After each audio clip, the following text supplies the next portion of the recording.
Aleena, recent ഞാനൊരു video കണ്ടു കേട്ടോ. അപ്പൊ ആ വീഡിയോയിൽ എന്താന്ന് വെച്ച് കഴിഞ്ഞാൽ ഈ ഹൗസ് ഹോൾഡ് ചോഴ്സിന് കുട്ടികൾക്ക് പോക്കറ്റ് മണി കൊടുക്കുന്നതാണ് വീഡിയോ. അപ്പൊ ആ വീഡിയോ കണ്ടു കഴിഞ്ഞപ്പോഴാണ് എനിക്ക് മനസ്സിലായത് ഒരുപാട് ആൾക്കാർ അതിനെ സപ്പോർട്ട് ചെയ്യും, അല്ലെങ്കിൽ അതിന് ബെനിഫിറ്റ്സ് ഉണ്ട് എന്ന് പറയുകയും ചെയ്യുന്നുണ്ട്. അപ്പൊ ഞാൻ ആലോചിക്കായിരുന്നു, എന്തൊക്കെയാ അതിന്റെ ബെനിഫിറ്റ്സ്? ബെനിഫിറ്റ്സ് എന്ന് പറയുമ്പോൾ ഈ കുട്ടികൾക്ക് പൊതുവെ വീട്ടുജോലി അല്ലെങ്കിൽ ചോഴ്സ് ചെയ്യുന്നതിനോട് കുറച്ചൊരു മടി ഉണ്ടാവും. നമ്മൾ തന്നെ കുട്ടികളോടോ അല്ലെങ്കിൽ നമ്മുടെ സിബ്ലിങ്സിനോടോ അത് ചെയ്യുന്ന പറയുമ്പോൾ ഒരു മടി കാണിക്കും. അത് എനിക്ക് താല്പര്യമില്ല, എനിക്ക് ഇതിനോട് ഇഷ്ടമില്ല. വീട്ടുജോലി ചെയ്യാൻ ഇപ്പൊ വേറെ ആൾക്കാരുണ്ട്, പിന്നെ എന്തിനാണ് ഇതിലേക്ക് വലിച്ചെടുക്കുന്നത് കുട്ടികൾ ആലോചിക്കും. അത് നിൽക്കാൻ വേണ്ടിയിട്ടായിരിക്കുള്ളൂ ഈ മോണിറ്ററി അല്ലെങ്കിൽ പൈസയുടെ ഒരു ഇൻവോൾവ്മെന്റ് ശരിക്കും വന്നത്. പക്ഷെ എനിക്ക് അതിനോട് യോജിപ്പില്ല. കാരണം പൈസ കൊടുത്ത് ചെയ്യിക്കാന്ന് പറയുന്നത് ഒരു മെറ്റീരിയലിസ്റ്റിക് ആയി പോവില്ലേ വല്ലാതെ.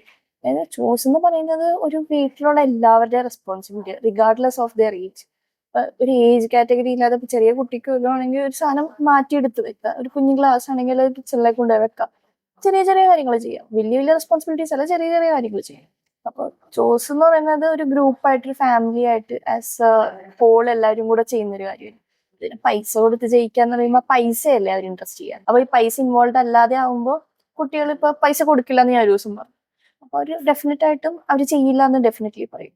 അതെ, അത് ശരിയാണ്. ശരിക്കും പറഞ്ഞു കഴിഞ്ഞാൽ നമുക്ക് മോട്ടിവേഷൻ ആണല്ലോ. ഇപ്പൊ ശരിക്കും ക്യാഷ് കിട്ടുമ്പോൾ നമുക്കൊരു മോട്ടിവേഷൻ ആണ്. അപ്പൊ ഈ മോട്ടിവേഷൻ എന്ന് പറയുന്നത് ഇന്റേണൽ ആയിട്ടും വരുന്നുണ്ട്, എക്സ്റ്റേണൽ ആയിട്ടും വരാല്ലോ. അപ്പൊ ഈ ക്യാഷ് കിട്ടുമ്പോൾ അല്ലെങ്കിൽ പോക്കറ്റ് മണി കിട്ടും, അപ്പൊ ഞാൻ ചെയ്യുന്നു എന്ന് പറയുന്നത് എക്സ്റ്റേണൽ മോട്ടിവേഷൻ ആണ്. അപ്പം ഈ അലീന പറഞ്ഞതുപോലെ എപ്പോഴാണോ ആ ഒരു എക്സ്റ്റേണൽ മോട്ടിവേഷൻ സ്റ്റോപ്പ് ചെയ്യണേ, അല്ലെങ്കിൽ ഈ പറഞ്ഞ ഒരു റിവാർഡ് സ്റ്റോപ്പ് ചെയ്യണേ, അന്നേരം തൊട്ട് ഈ ഒരു ചെയ്യുന്നൊരു കാര്യത്തിനോടുള്ള ഇൻട്രസ്റ്റ് പോവാനും തിരിച്ച് എന്താ പറയുക സീറോയിലേക്ക് വരാനുള്ള ചാൻസസ് ഉണ്ടല്ലോ.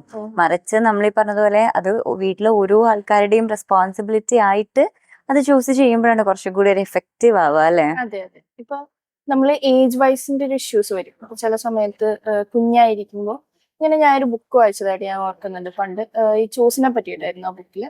അപ്പൊ കുഞ്ഞായിരിക്കുമ്പോ തന്നെ നമ്മൾ ചെറിയ ചെറിയ ഇൻട്രസ്റ്റ് കാണിക്കും.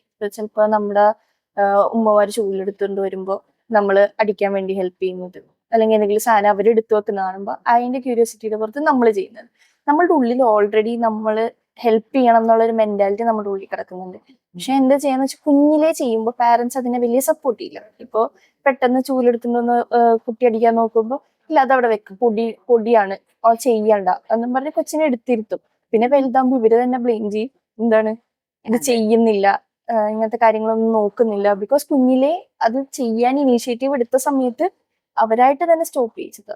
അത് ശരിയാണ്. ഇപ്പൊ ചെറുതില് കുട്ടികള് ഡെഫിനറ്റ്ലി നമ്മളിപ്പോ ഈ ചപ്പാത്തിയൊക്കെ ഉണ്ടാക്കുമ്പോൾ ചപ്പാത്തി മാവ് വേണം അങ്ങനെയൊക്കെ പറഞ്ഞ കുട്ടികൾ ഇങ്ങനെ നമ്മുടെ കൂടെ തന്നെ എല്ലാ കാര്യങ്ങളും ചെയ്യാനൊക്കെ ഭയങ്കര ഇഷ്ടമായിരിക്കുമല്ലോ. പക്ഷെ അത് ആ സമയത്ത് നമുക്കത് ഇരട്ടിപ്പണിയാണ്. കാരണം അവർ നമ്മളതിൽ ഇൻവോൾവ് ചെയ്ത് കഴിഞ്ഞാൽ നമ്മൾ 1 മണിക്കൂർ കൊണ്ട് സ്റ്റോപ്പ് ചെയ്യേണ്ട പണി ചിലപ്പോൾ ഒരു 1.5 മണിക്കൂറോ അല്ലെങ്കിൽ 2 മണിക്കൂറോ ആയി പോകും. കാരണം എക്സ്ട്രാ ക്ലീനിങ്ങും കാര്യങ്ങളൊക്കെ വരെയല്ലേ. അപ്പൊ അതുകൊണ്ടാണ് പാരന്റ്സ് മിക്കവാറും സമയങ്ങളില് കുട്ടികളെ ചെറുതില് ഞാനും വരാ, മീൻസ് എന്നെ കൂടി കൂട്ടോ എന്നൊക്കെ പറയുന്ന സമയത്ത് വേണ്ട വേണ്ട കുഞ്ഞാണ് നീ ചെയ്യണ്ട, അല്ലെങ്കിൽ ഡസ്റ്റ് ആണ് അത് എടുക്കണ്ട തൊടണ്ട എന്നൊക്കെ പറഞ്ഞ് മാറ്റി നിർത്തുന്നത് അല്ലേ. പക്ഷെ ഈ പറഞ്ഞതുപോലെ അലിനെ പറഞ്ഞപ്പോഴാണ് ഞാനത് ഓർക്കുന്നത്. ശരിയാണ്, അങ്ങനെ ഒരു ലോങ് ടേമിലേക്ക് നോക്കുമ്പം ഒരു നെഗറ്റീവ് ഉള്ളത് എന്ന് പറയുന്നത് ഇത് തന്നെയാണ്. കാരണം ഇപ്പോഴേ അവരൊരു ഇനീഷ്യേറ്റീവ് എടുക്കുന്ന ടൈമിൽ നമ്മൾ പറയും വേണ്ട ചെയ്യണ്ടെന്ന് പറഞ്ഞ് സ്റ്റോപ്പ് ചെയ്യും. പക്ഷെ ഒരു ലോങ് ടേമിൽ ഇപ്പൊ ഒരു ഫ്യൂച്ചറിൽ വരുമ്പോൾ നമ്മൾ പെട്ടെന്നൊരു എന്താ പറയുക കുട്ടികൾ ഒരു ടീനേജിൽ എത്തുമ്പോഴോ അല്ലെങ്കിൽ കുട്ടി കുറച്ചുകൂടി ഒന്ന് വലുതാകുമ്പോൾ നമ്മൾ വിചാരിക്കും അവർ കുറച്ചുകൂടി കാര്യങ്ങളൊക്കെ ഒന്ന് വീട്ടിൽ ചെയ്തിരുന്നെങ്കിൽ അവരുടെയും റെസ്പോൺസിബിലിറ്റി അല്ലേ എന്നുള്ള രീതിയിൽ. അപ്പൊ അവർ ചെയ്യാതിരിക്കുമ്പോൾ നമുക്ക് ഭയങ്കര ബുദ്ധിമുട്ടുണ്ടാവുകയും പിന്നെ ഈ പറഞ്ഞതുപോലെ പിന്നീട് ചെയ്യണം എന്നുണ്ടെങ്കിൽ പോക്കറ്റ് മണി പോലെ അങ്ങനെ എന്തെങ്കിലും കൊടുക്കുകയൊക്കെ ചെയ്യേണ്ടി വരും അല്ലെ. ശരിയാണ്. ഇപ്പോ ഇത് പറഞ്ഞപ്പോഴാണ് ഞാനൊരു കാര്യം ഓർത്തത്. ഒരു കുട്ടി ഉണ്ടായിരുന്നു, ഒരു പാരന്റ്സിന്റെ ഒരു സ്റ്റോറിയാണ്. അപ്പം പാരന്റ്സ് ആദ്യം ഇതുപോലെ പോക്കറ്റ് മണി കൊടുക്കും. അപ്പൊ ഒരു വർക്ക് പറയുന്നു, അത് ചെയ്ത് കഴിയുമ്പോൾ അവന് 10 രൂപ കൊടുക്കും. അപ്പൊ പാത്രം കഴുകി കഴിഞ്ഞാൽ 10 രൂപ കൊടുക്കും, അടിച്ചു വാരി കഴിഞ്ഞാൽ 10 രൂപ കൊടുക്കും. അങ്ങനെയുള്ള രീതിയിൽ ഒരു ക്യാഷ് കൊടുക്കും. അപ്പൊ പിന്നെ കുറച്ച് കഴിഞ്ഞപ്പോഴേക്കും എന്തുണ്ടായെന്ന് വെച്ച് കഴിഞ്ഞാല് കുട്ടി ഇങ്ങനെ വന്ന് ചോദിക്കും, അമ്മ ഞാൻ പാത്രം കഴുകി വെക്കട്ടെ, എനിക്ക് 10 രൂപ തരുമോ? അമ്മ ഞാൻ അടിച്ചു വാരി, എനിക്ക് 10 രൂപ തരുമോ എന്നുള്ളത്. അപ്പോൾ മദറിനെ കുറച്ച് കഴിഞ്ഞപ്പോഴേക്കും മദറിനെ ഫീൽ ചെയ്ത് തുടങ്ങി ഇവന് ക്യാഷിന് വേണ്ടി മാത്രമാണ് ഇത് ചെയ്യുന്നത് എന്നുള്ള രീതിയിൽ. അപ്പൊ മദർ എന്താ വെച്ച് കഴിഞ്ഞാൽ സ്റ്റോപ്പ് ചെയ്തു, പോക്കറ്റ് മണി കൊടുക്കുന്ന ഒരു കോൺസെപ്റ്റ് സ്റ്റോപ്പ് ചെയ്തു. കാരണം എന്താ വെച്ച് കഴിഞ്ഞാൽ അവൻ എന്ത് ചെയ്താലും അപ്പൊ വന്ന് ക്യാഷ് വെക്കാണ്. ഇപ്പൊ ഒരാളെ ഹെൽപ്പ് ചെയ്തു, ഇപ്പൊ ഗ്രാൻഡ് പാരന്റ്സ് ഉണ്ട്, അപ്പൊ ഗ്രാൻഡ് പാരന്റ്സിന് ആരെങ്കിലും എന്തെങ്കിലും ഹെൽപ്പ് ചെയ്തു, എന്ത് ചെയ്താലും അപ്പൊ ഓടി വന്നിട്ട് 10 രൂപ ക്യാഷ് ചോദിക്കുകയാണ്. അപ്പൊ ആ ഒരു ഇത് വന്നപ്പോ മദർ അത് സ്റ്റോപ്പ് ചെയ്തു. പക്ഷെ എന്തായിരുന്നു വെച്ച് കഴിഞ്ഞാല് സ്റ്റോപ്പ് ചെയ്ത് കഴിഞ്ഞപ്പോ കുട്ടി ചെയ്തുകൊണ്ടിരുന്ന കാര്യം സ്റ്റോപ്പ് ചെയ്തു. എന്താ ക്യാഷ് ഇല്ലാതായി, ഇപ്പൊ കിട്ടണില്ല, 10 രൂപ കിട്ടണില്ല. അപ്പൊ എന്ത് ചെയ്യുന്നു, മറ്റുള്ള ആൾക്കാരെ ഹെൽപ്പ് ചെയ്യുന്നത് പോലും കുട്ടി സ്റ്റോപ്പ് ചെയ്തു. ഇതൊരു ഡേഞ്ചർ സൈൻ തന്നെയാണല്ലേ? അതെ അതെ, ഉറപ്പായിട്ടും. കാരണം ചോസ് അങ്ങനെ കാണുന്നോണ്ടാ അത്. ചോസ് നമ്മളെന്താ ഒരു വലിയ ബേർഡൻ ആണ്, അല്ലെങ്കിൽ ഇതിപ്പോ ഞാനും ചെയ്യണ്ടേ, ചെയ്യാൻ വേറെ ആൾക്കാരുണ്ട്, ഞാൻ എന്തിനാ ഇതിൽ കിടന്ന് ബോധർ ചെയ്യുന്നതെന്ന് ചിന്തിക്കുന്നത് കൊണ്ടാണ് അത് സംഭവിക്കുന്നത്. പക്ഷെ നേരെ മറിച്ച് ഇത് നമ്മുടെ ആവശ്യം, നമ്മുടെയും വീടാണ്, നമ്മുടെയും സറൗണ്ടിങ് ആണ്. നമ്മളും ഇപ്പൊ നമുക്ക് കുക്ക് ചെയ്യുന്നുണ്ടെങ്കിൽ നമ്മൾ തന്നെ ക്ലീൻ ചെയ്യണം.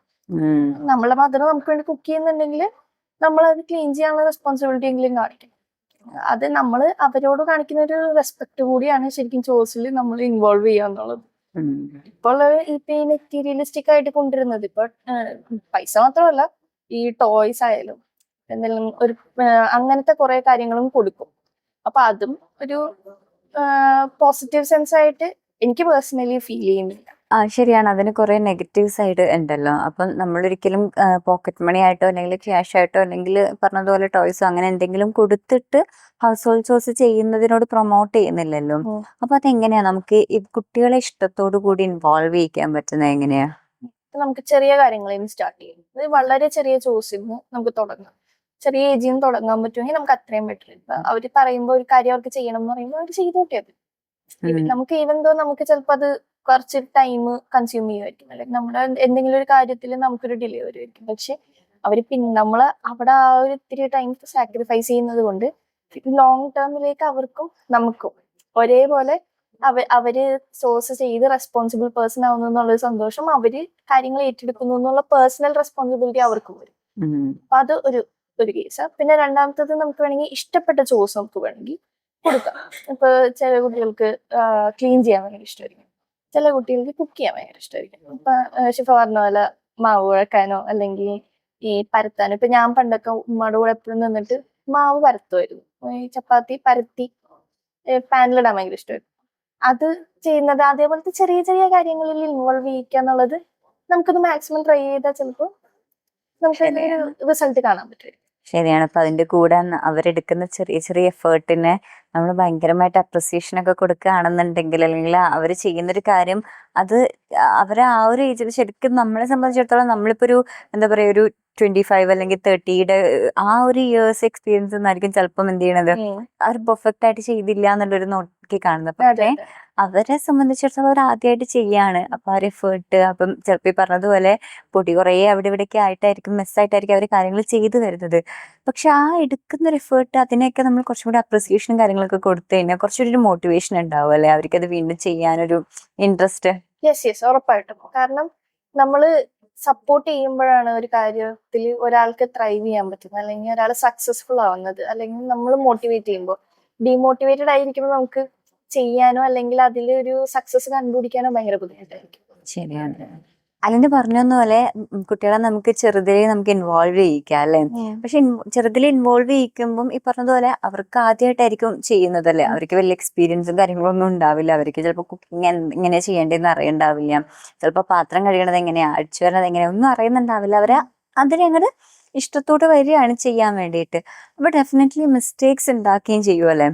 പക്ഷെ ആ ഒരു സമയത്ത് നമുക്കാണെങ്കിൽ കുറെ ഇൻസ്ട്രക്ഷൻസ് ഉണ്ടാവും കൊടുക്കാൻ വേണ്ടിയിട്ട്, അങ്ങനെ ചെയ്യണം ഇങ്ങനെ ചെയ്യണം, അല്ലെങ്കിൽ അവർ ചെയ്യുന്നത് ഭയങ്കരമായിട്ട് മോണിറ്റർ ചെയ്ത് കാരണം നമ്മളൊരു നല്ല ഇന്റൻഷനിലാണ് വിചാരിക്കുന്നത്. കാരണം അവർ പെർഫെക്റ്റ് ആയിട്ട് ചെയ്ത് വരാൻ വേണ്ടിയിട്ട് അവർക്ക് പറഞ്ഞ് മനസ്സിലാക്കി കൊടുക്കുക എന്നുള്ളൊരു കോൺസെപ്റ്റ് ആണല്ലോ വരുന്നത്. അപ്പൊ അവിടെ കുറെ ഉപദേശമായി അങ്ങനെ കുറെ ഒരു ഇത് പോകുമല്ലോ. സത്യം പറഞ്ഞു കഴിഞ്ഞാൽ ആർക്കും ഉപദേശം കേൾക്കുന്ന ഇഷ്ടമല്ല, കുട്ടികൾക്ക് തീരെ ഇഷ്ടമല്ല. അപ്പൊ ഈ പറഞ്ഞതുപോലെ ചോസിന്റെ അടുത്തും ആ ഉപദേശം കേൾക്കുകയാണെന്നുണ്ടെങ്കിൽ പതിയെ ഇവരത് സ്റ്റോപ്പ് ചെയ്യല്ലേ ചെയ്യാം. അപ്പൊ പകരം നമുക്ക് ഇങ്ങനെ ചെയ്തുകൂടെ, അവരായിട്ട് അതിൽ നിന്ന് ലേൺ ചെയ്യുന്ന രീതിയിൽ അവരായിട്ട് തന്നെ എക്സ്പ്ലോർ ചെയ്യുന്ന രീതിയിൽ അവർ തന്നെ സ്വയം പഠിക്കട്ടെ. ഇപ്പൊ എങ്ങനെയാണ് ഫോൾഡ് ചെയ്യണത് നമ്മൾ കാണിച്ചു കൊടുക്കുന്നു, നമ്മൾ പറഞ്ഞു കൊടുക്കുന്നതിന് നല്ലത് നമ്മളത് കാണിച്ചു കൊടുക്കുന്നു, അവർ ഒബ്സർവ് ചെയ്യാൻ ഇൻവോൾവ് ചെയ്യിക്കുന്നു. അതിനുശേഷം നമ്മൾ എന്ത് ചെയ്യാണ്, അവർക്കൊരു ഓപ്പർച്യൂണിറ്റി കൊടുക്കുകയാണ്, അവർക്കിനെ ഒരു അവസരം കൊടുക്കുകയാണ്. അവർ സ്വയം അവരെന്താണ് ഇത്രയും നാൾ ഒബ്സർവ് ചെയ്ത് അവരുടെ മനസ്സിലുള്ള ഒരു ഐഡിയ അതൊക്കെ ഒന്ന് ഇംപ്ലിമെന്റ് ചെയ്ത് അവർക്ക് കാര്യങ്ങൾ ചെയ്യണത് എങ്ങനെയാണ് എന്നുള്ളതിനൊരു അവസരം നമുക്ക് കൊടുക്കാലോ. യെസ്, ഉറപ്പായിട്ടും. ഡെഫിനറ്റ്ലി ആ സമയത്ത് നമുക്ക് മിസ്റ്റേക്സ് ഉണ്ടാക്കും, കുട്ടികൾ മിസ്റ്റേക്സ് ഉണ്ടാക്കും. പക്ഷെ അതിൽ നിന്ന് അവർ ലേൺ ചെയ്ത് വരാനുള്ള ഒരു ഓപ്പർച്യൂണിറ്റി കിട്ടുകയാണെങ്കിൽ അവർക്ക്, എനിക്ക് തോന്നുന്നു, കുറച്ചും കൂടി ആ ഒരു ഇഷ്ടത്തോടെ കാര്യങ്ങൾ ചെയ്യുന്ന രീതിയിലേക്ക് വരുമല്ലോ. ഇവൻ ഒരു കുക്കിംഗ് ആണെങ്കിലും അല്ലെങ്കിൽ ഇപ്പോൾ ഒരു എന്താ പറയുക ക്ലീനിങ് ആണെങ്കിലും അവരത് എൻജോയ് ചെയ്ത് അവർ ഇഷ്ടത്തോടു കൂടി ചെയ്തു വരും. അപ്പൊ ശരിക്കും പറഞ്ഞു കഴിഞ്ഞാൽ അതൊക്കെ എൻജോയ് ചെയ്ത് ചെയ്യേണ്ടതല്ലേ. എത്ര പേരുണ്ട് അങ്ങനെ എൻജോയ് ചെയ്തൊക്കെ ചെയ്യുന്നത്? ഇപ്പൊ ഷിഫ പറഞ്ഞപ്പോ ഒരു കാര്യം ഓർമ്മ വന്നത്, ഈ ക്ലീൻ ചെയ്യുമ്പോഴും അല്ലെങ്കിൽ നമ്മൾ ചോസ് ചെയ്യുമ്പോൾ നമ്മളായിട്ട് പഠിച്ചൊരു രീതിയുണ്ട് അപ്പൊ എങ്ങനെ ചില കാര്യങ്ങൾ ചെയ്യണം എന്നുള്ളത്.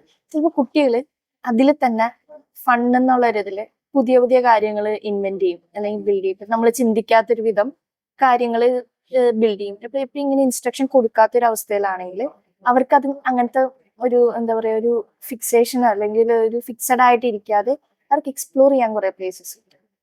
അതായത് ഇപ്പൊ നമ്മൾ എന്തെങ്കിലും നീഡ് ചെയ്യുന്ന സമയത്ത് അല്ലെങ്കിൽ നമ്മൾ കുഴക്കുന്ന സമയത്ത് അവർ ചിലപ്പോൾ നല്ല ഷേപ്സ് ഉണ്ടാക്കും. അപ്പൊ അതൊക്കെ ഒരു അതും സ്റ്റിൽ ഒരു ഫൺ എലമെന്റ് കൊണ്ടുവരികയാണ് ചോയ്സിൽ. ഇപ്പൊ നമ്മൾ അതൊന്നും പറ്റില്ല, അല്ല നമ്മൾ ഇങ്ങനെ തന്നെ ഇതാക്കിയിട്ടാ ചെയ്യുന്നതെന്ന് പറഞ്ഞു കഴിഞ്ഞാൽ അത് നടക്കില്ല. പക്ഷെ കുട്ടികൾക്ക് കുറച്ചുകൂടെ ഫൺ എലമെന്റ് ഒക്കെ വരുന്നത് ഇങ്ങനത്തെ കാര്യങ്ങളും കൂടെ ആഡ് ഓൺ ചെയ്യുമ്പോഴായിരിക്കും, അല്ലെ? അതെ, ശരിയാണത്, ഞാൻ യോജിക്കുന്നു. അപ്പൊ ഹൗസ് ഹോൾഡ് ചോയ്സിന് പോക്കറ്റ് മണി കൊടുക്കണോ വേണ്ടയോ എന്നുള്ളൊരു കാര്യം ഒന്നുകൂടി ഒന്ന് ആലോചിച്ച് നോക്കാം. ചാനൽ സബ്സ്ക്രൈബ് ചെയ്തിട്ടില്ലെങ്കിൽ സബ്സ്ക്രൈബ് ചെയ്യുക. അടുത്ത വീഡിയോയിൽ കാണാം. ബൈ.